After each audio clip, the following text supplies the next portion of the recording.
Lo mejor es ir directamente con el magistrado, con el juez federal Sergio Torres, para que nos cuente su experiencia en la incautación de bienes con reutilización social. ¿Nos está escuchando, señor juez? Sí, te estoy escuchando un poquito lejos, pero vamos Bueno, ahora escuchándolo más bien. Ahora subimos, perfecto. ahora retorno. Gracias por atendernos.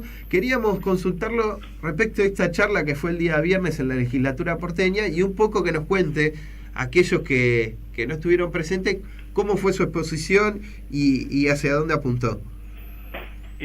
Bueno, ante todo, buenos días. Un gusto saludarte, saludar a toda la audiencia.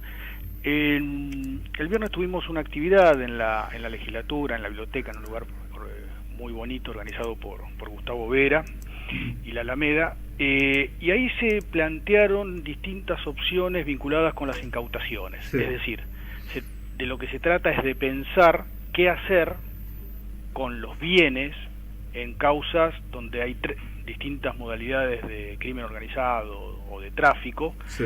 y qué hacer con los bienes de los imputados, de los procesados o eventualmente los condenados.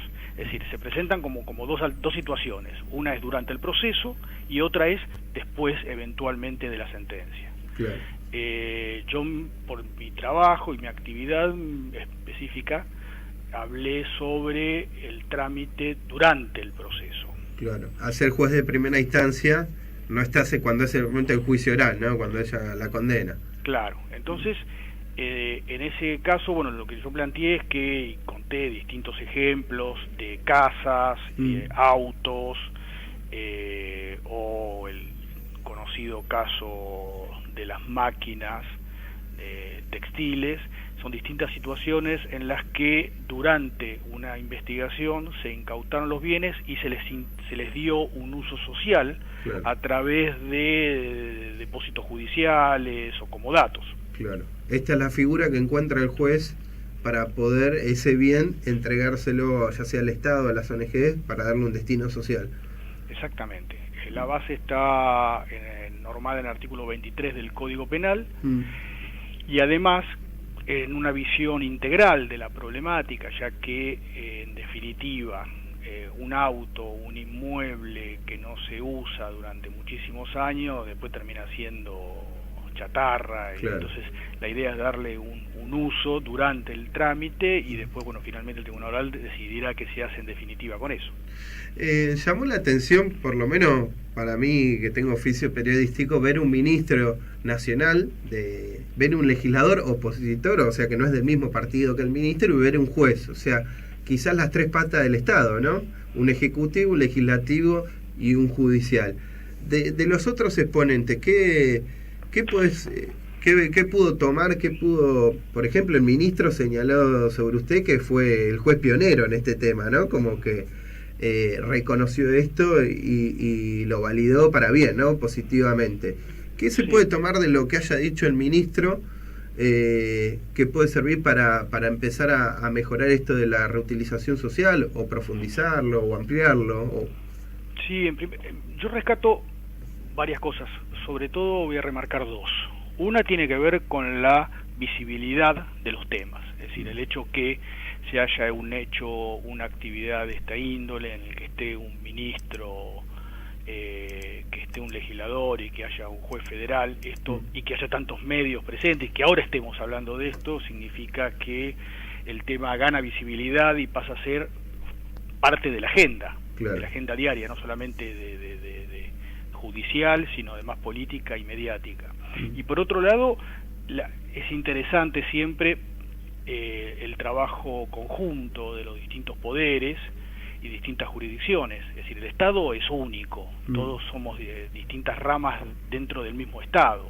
Cada uno tiene su rol, tiene sus funciones, pero todos pertenecemos al Estado. Entonces, me parece que uno de los grandes desafíos es enfrentar problemáticas en forma integral. Y la única forma de hacer esta tarea, es a través del trabajo conjunto, integral y multidisciplinario de cada uno de los actores que pueden hacer frente a estas cuestiones, ¿no?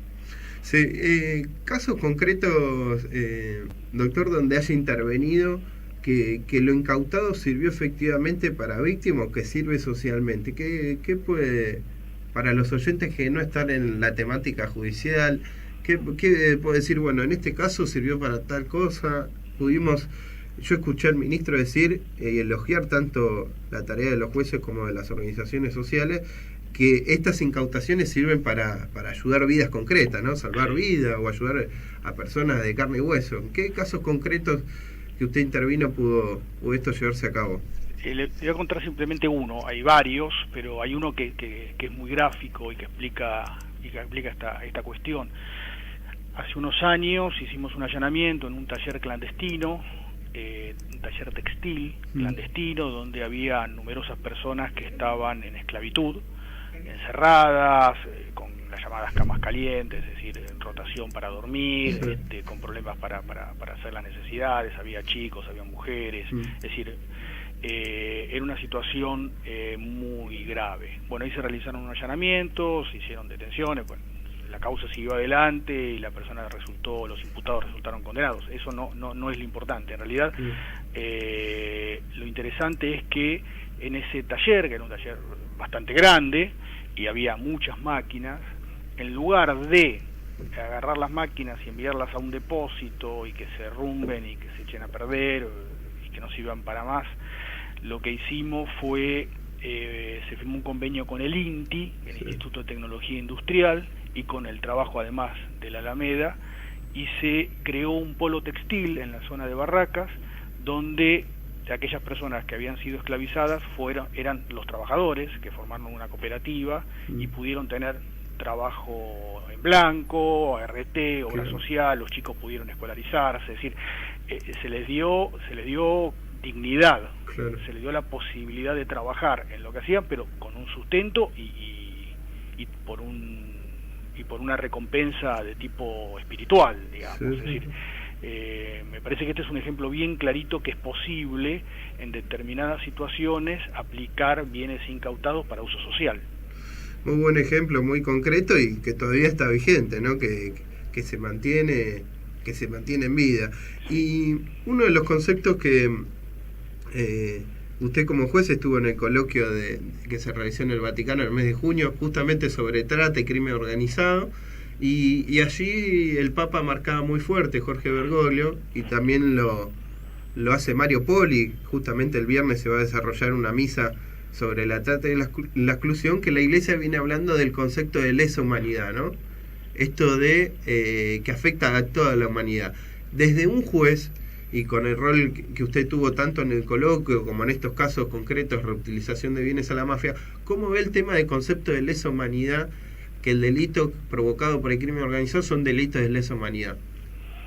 Y es interesante para desarrollarlo, para discutirlo, eso le da jerarquía, lo posiciona desde un lugar que es interesante, así que la verdad que es un tema a trabajar desde lo teórico y desde lo político además, es decir, desde el ámbito académico, judicial y también político, para que sean los legisladores lo que lo discutan. Es interesante porque además también existen situaciones en las que, como se trata de un delito continuado, ya que alguien está privado de su libertad en forma continua, los plazos de prescripción van cambiando, es decir, hay una cantidad de situaciones que son interesantes de discutir. La verdad que esto lo que hace es, otra vez, permítame ser reiterativo, visibilizar el problema y que el problema no sea un problema que pase, que sea pasajero, esto apunta a la lesa humanidad, sino que sea algo permanente, que sea algo que se mantenga en el tiempo, ¿no? Sí, y estamos hablando con Sergio Torres, juez federal. Sergio Torres es muy conocido porque en delitos de lesa humanidad trabajó muy fuerte en el caso de ESMA, ¿no?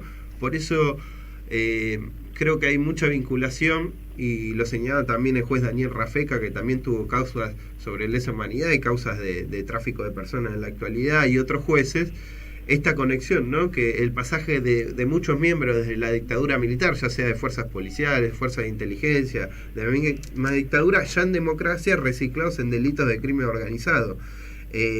Pero siempre afectando a la dignidad humana, ¿no? Ya sea en la época del genocidio como en democracia, ya con estos delitos de crimen organizado.